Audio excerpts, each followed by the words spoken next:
เคសួស្តីបងប្អូនទាំងគ្នាកំភ្លើងកាយឆ្នៃរបស់ខ្ញុំធ្វើហើយនេះគឺបាញ់អកល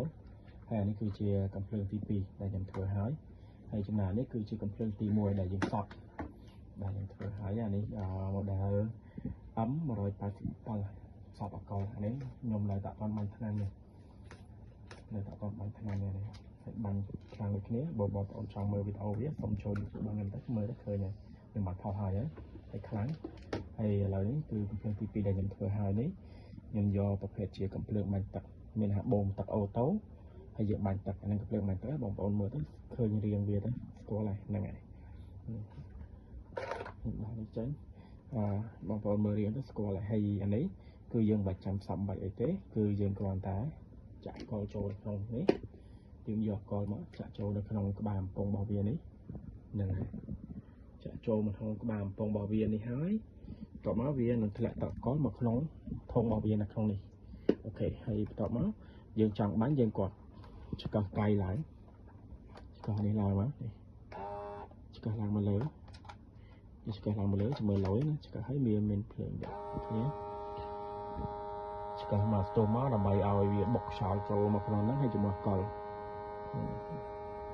យភ្លើងវាឡើងឲ្យពេញមកអូខេប៉ុណ្ណឹងបានហើយឥឡូវយើងសាក់បាញ់តែឃើញទេម្ដងទៀតនេះខ្ញុំឆ្កឹះឡើង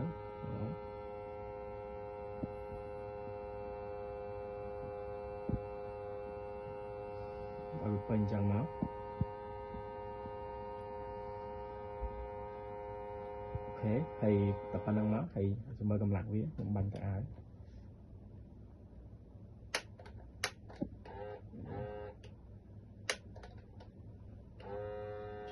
ដល់ទៀត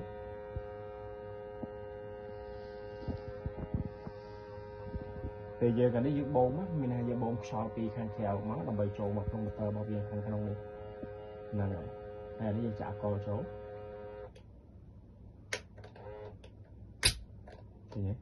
ហ្នឹងអានេះសារខ្ញុំដាក់កលតិចពេកខ្ញុំដាក់ច្រើនមកគឺវាខ្លាំង